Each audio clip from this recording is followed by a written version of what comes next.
En deux mots, je vais essayer de me présenter. Donc, je suis effectivement conseiller à la Chambre d'agriculture de Haute-Marne, dans l'Est de la France.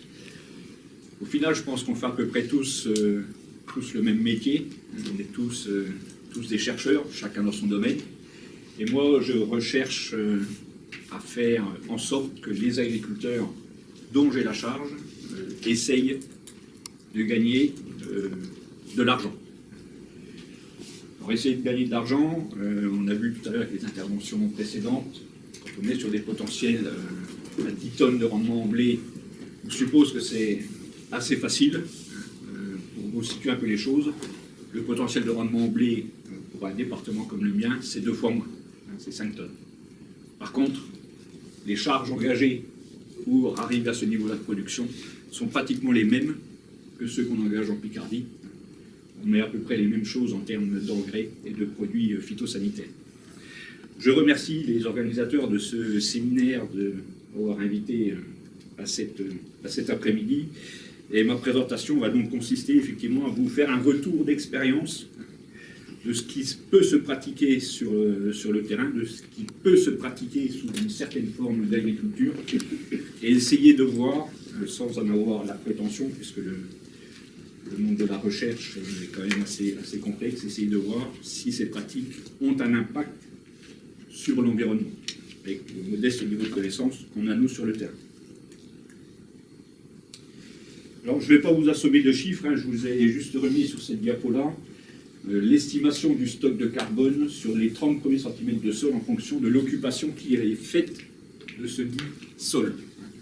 Sur les zones artificialisées, c'est assez difficile à mesurer, puisque par définition, c'est plus ou moins artificialisé. On pourrait s'amuser à regarder ce qu'il y a sous les espaces verts. Par contre, sur les sols qui sont cultivés, on arrive à ce niveau-là de classement. Les terres viticoles, on estime à peu près à 35 000 tonnes de carbone stockées par hectare. Les terres en culture ou en prairie, on est aux environs des 50 tonnes. Les cultures hébergées, pardon. Et les terres en prairie, comme les terres occupées par la forêt, sont les terres où on a le plus de stock de carbone. Je précise bien sur les 30 premiers centimètres. Dans cette comparaison-là, on a fait abstraction du carbone qui était vraiment à la surface du sol.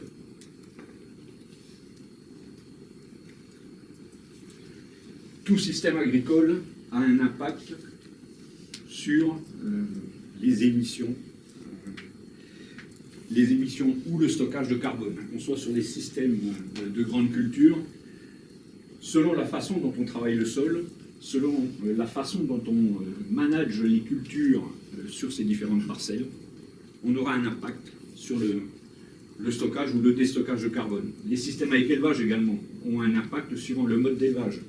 Est-ce que c'est des élevages qu'on appelle, dans notre jargon, avec zéro pâturage, donc des animaux qui ne sortent jamais de l'extérieur, ou est-ce qu'on est sur des élevages qui pâturent un certain temps dans l'année? L'occupation même des prairies a un impact. Est-ce qu'on a, on parlait cet après-midi d'agroforesterie? Le système agroforestier se prête très bien dans ce système de culture, dans ce système d'agriculture, et puis aussi au niveau, en fonction de la productivité des dites prairies. On en a parlé un peu juste avant la pause, les nouveaux systèmes qui apparaissent avec notamment les unités de méthanisation. Ça, c'est des systèmes qui, de mon point de vue, dans nos conditions, dans notre contexte pédoclimatique, ont un avenir assez intéressant, parce que c'est des systèmes où on se sert du végétal pour produire de l'énergie.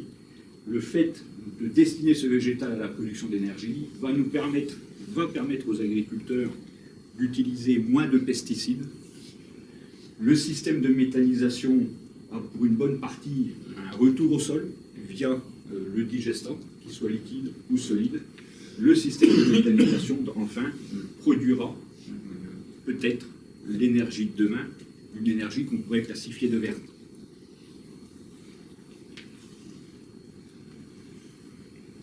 Très rapidement, je vais maintenant vous présenter les grands principes de ce qu'on appelle l'agriculture de conservation des sols. Un des premiers piliers de l'agriculture de conservation des sols, c'est celui-ci, c'est le fait de couvrir les sols. Alors couvrir les sols, bien sûr, tout agriculteur, tout système agricole le fait, pratiquement, déjà par les cultures qui sont mises en production. Mais dans ce principe d'agriculture conservation des sols, on va aller au-delà de ça, puisqu'on va s'attacher à couvrir les sols pendant la phase d'interculture, la phase qui sépare deux cycles de production. Donc une interculture qui, dans la grande majorité des cas, n'est pas exportée de la parcelle, reste sur la parcelle, ou dans quelques cas peut faire l'objet d'exportation. On sera alors sur des systèmes de polyculture élevage, où l'interculture peut être exportée pour complémenter un stock fourrager, où l'interculture peut être exportée pour alimenter un système de méthanisation.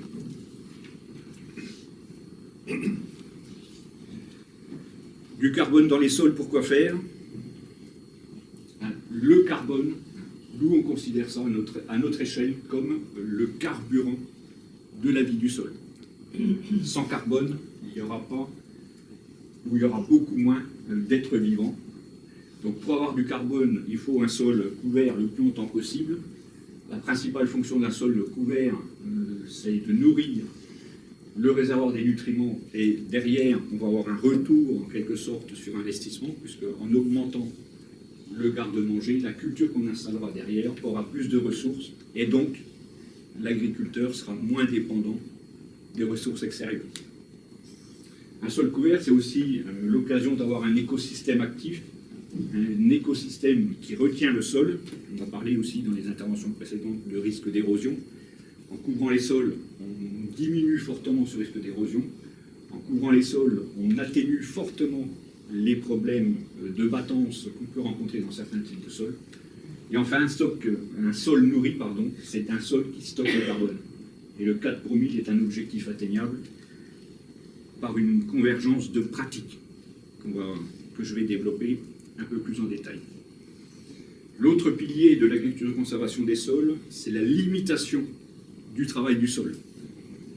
On a parlé en début d'après-midi de labour, de techniques sans labour. Le semi-direct est une technique. Par contre, c'est une technique qui ne travaille pratiquement pas le sol. L'agriculteur se contente de passer juste un semoir. Donc il n'y a que la ligne de semis qui est travaillée par la machine. Première économie directe auquel va bénéficier l'agriculteur, ça va être sur l'économie de carburant. Vous avez dans cette étude qui a été menée par Arvanis, l'Institut du végétal, la consommation en carburant. Sur le haut du tableau, c'est la consommation de carburant pour préparer le sol à l'implantation de la culture. Et la ligne du bas, c'est la consommation de carburant pour conduire une culture du travail du sol jusqu'à la récolte. Premier bénéfice pour l'agriculteur, qui arrête de travailler son sol, ça va être sur le poste carburant, puisque grosso modo, on divise la consommation de carburant par deux, un système avec travail du sol et un système sans travail du sol. Donc, quelque part, un premier, on va dire, service rendu pour la protection ou pour la limitation des gaz à effet de serre. Malheureusement, cette économie de carburant ne représente qu'une dizaine de pourcents de l'émission de gaz à effet de serre. Donc un impact direct pour l'agriculteur, mais assez limité pour la protection de l'environnement. Excusez-moi, c'est les carburants en général qui représentent 10%, et là, on en enlève 40%. Comment? Donc ça fait 4%. Oui, ça fait 4%. Ça fait 40% d'économie sur la quantité de carburant économisé. Et le carburant, dans sa totalité, représente 10% des émissions de gaz à effet de serre. Donc on fait 4% d'économie sur le... Ouais. Donc on va dire pratiquement rien du tout, à l'échelle d'un pays. L'autre fonction qu'on recherche en agriculture de conservation, et c'est on a parlé, Annie l'a évoqué tout à l'heure, de la biomasse souterraine et aérienne. Un des moyens de stocker plus de carbone, c'est d'intensifier cette productivité-là. Et l'intensification, ça peut passer par un nouveau système de culture. Vous avez ici un exemple, donc c'est les racines plus la paille en termes de production de tonnes de matière sèche. Ici un exemple avec une, on va dire, monoculture de maïs, avec un rendement donné, un rendement d'assez bon niveau, comparé à un autre système où, avant l'implantation du maïs, on implante une autre culture. qui elle-même fait l'objet d'une récolte. Donc soit pour alimenter un troupeau, soit pour alimenter un méthaniseur.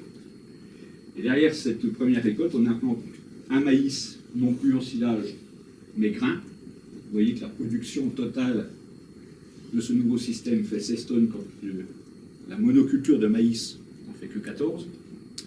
Et comparer une prairie sur laquelle on n'exploite que l'herbe qu'on a implantée dans la prairie, ou l'herbe qui a poussé naturellement, avec une intensification de la prairie. On passe de 6 à 14 tonnes. Plus on est productif, plus on stocke de carbone.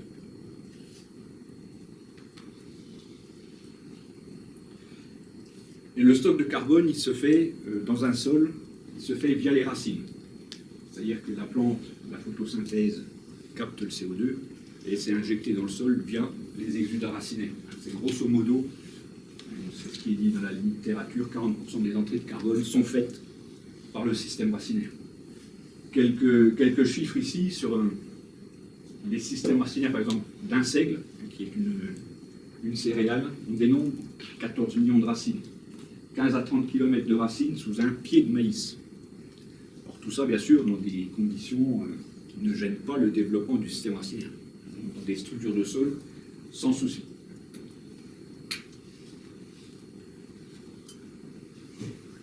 Et le dernier pilier de l'agriculture de conservation des sols, c'est donc une rotation diversifiée.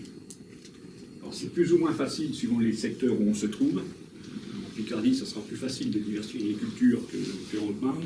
Nous, on est sur des types de sols assez superficiels, où les cultures de printemps et surtout les cultures d'été ont des niveaux de productivité souvent trop faibles pour justifier la présence dans un système de culture. Par contre, on peut diversifier les cultures via cette période d'interculture. C'est là où on va jouer sur la diversification.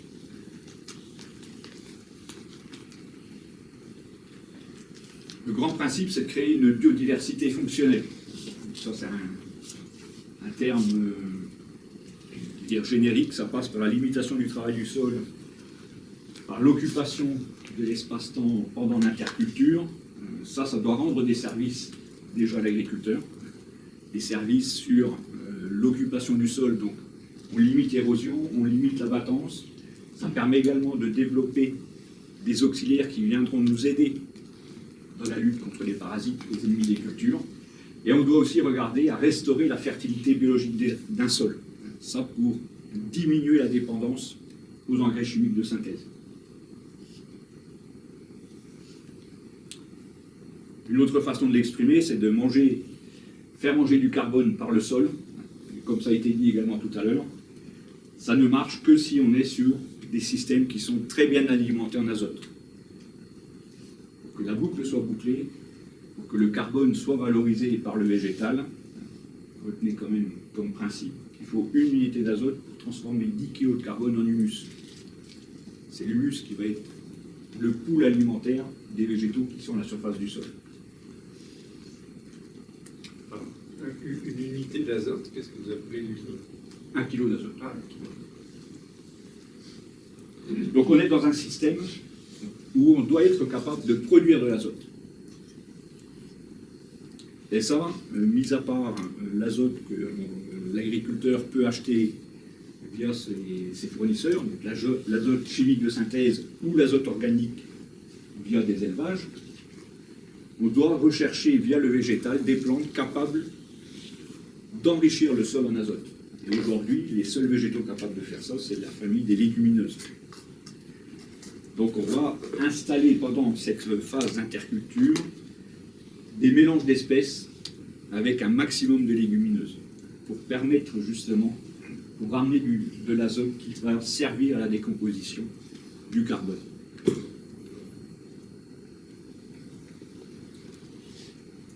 Voilà à quoi ça ressemble sur le terrain. Ici, vous avez une parcelle qui pourrait s'apparenter à un couvert végétal. En fait, c'est un colza auquel on a associé tout un tas d'autres plantes. Des plantes essentiellement gélives, donc des plantes qui ont la fonction de leurrer les insectes.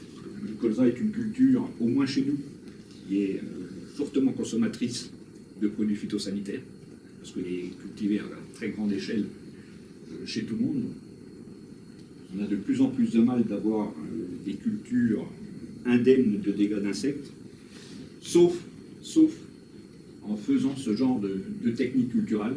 On implante une diversité végétale, des plantes qui vont masquer le colza vis-à-vis des bioagresseurs, des plantes, notamment les légumineuses, qui vont fournir un semblant d'azote au printemps suivant pour le colza, et surtout pour la culture qui va suivre le colza. Et puis, on installe également des légumineuses qu'on appelle pérennes. Ici, vous avez une pousse de trèfle qui aura la fonction de couvrir le sol après la récolte du colza. Donc, avec un SMI, on lui assigne plusieurs objectifs. Ça, c'est des systèmes de culture qui peuvent parfaitement répondre aux gens qui entourent les exploitations agricoles, ce qu'on appelle les organismes stockeurs, les systèmes coopératifs ou les privés, parce que c'est des systèmes qui valident des certificats d'économie de produits phytosanitaires. On substitue le chimique par le végétal. C'est également des systèmes, ça c'est purement technique pour les agriculteurs, qui valident des surfaces d'intérêt écologique, des systèmes qui peuvent permettre de complémenter un stock fourrager, et puis des systèmes qui contribuent à améliorer l'image sociétale de l'agriculture envers le reste de la société. Parce que c'est des parcelles de colza qui ne voient aucun traitement phytosanitaire pendant toute la phase d'automne.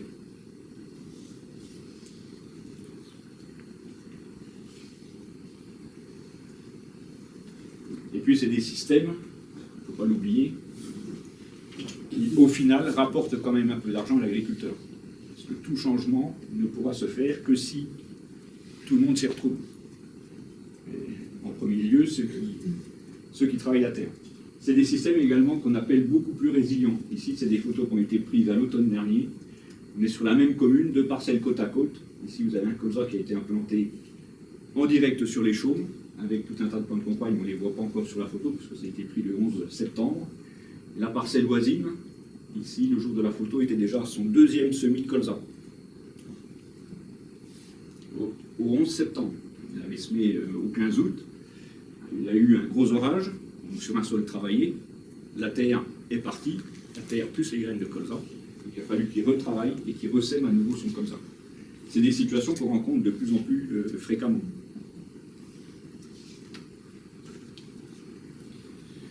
C'est des systèmes qui continuent, qui sont bénéfiques également sur la durée. Ici, vous avez une céréale qui est implantée après un colza, en l'occurrence un blé d'hiver. La parcelle, l'année N-1 a été implantée en colza, une partie colza, ce qu'on appelle seul, c'est uniquement que le colza, et l'autre partie de parcelle où on était sur du colza associé avec des plantes gélives et des légumineuses pérennes. Là, la photo a été prise au 25 mars. La partie qui était en colza associé n'a pas reçu encore le premier rapport d'azote. Elle est beaucoup plus verte foncée que la partie où le colza était seul et qui a reçu 50 unités d'azote déjà. Au final, l'agriculteur fait le même rendement dans les 2 parties, sauf que ici, il a économisé 50 unités d'azote. C'est le 2e bénéfice que va engranger directement l'agriculteur. Et 50 unités d'azote en moins, c'est aussi de l'azote en moins qu'on peut retrouver potentiellement dans les nappes phréatiques.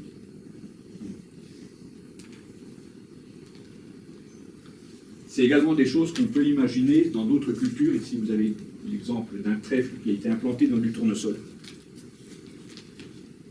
Le jour de la récolte du tournesol, on n'a pas impacté le rendement du tournesol et on a un sol qui est couvert.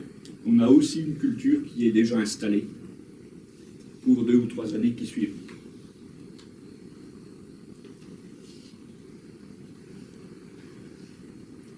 Voilà aussi comment on peut ramener de l'azote dans un système de culture grâce à l'interculture.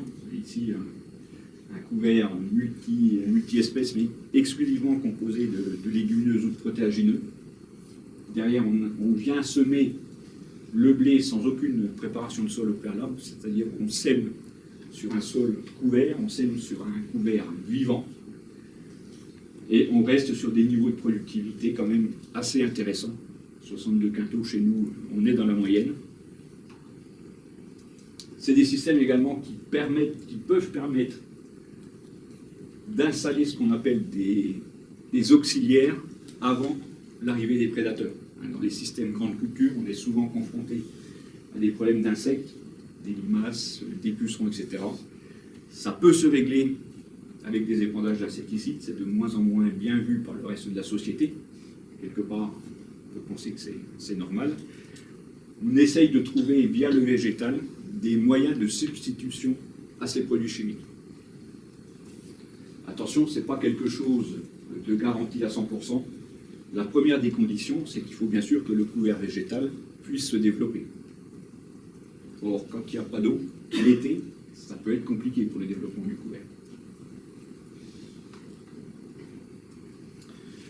C'est des systèmes également qui permettent, quand le couvert est correctement poussé pendant la phase de terre-culture, qui peuvent permettre l'économie de produits phytosanitaires, notamment les herbicides. Un sol qui est couvert par des plantes choisies laisse beaucoup moins de place aux plantes subies. Là, vous avez l'exemple en photo. Le niveau de couvert, ici on était sur une productivité proche de 60 tonnes de matière verte à l'hectare. C'était l'automne 2016. Et vous avez ici le blé qui a été implanté dedans. Le blé n'a pas reçu d'herbicide pendant toute la phase automnale. Une parcelle qui était propre en graminées. Voilà, j'en ai terminé avec mon intervention. Je ne sais pas si j'ai été dans les temps.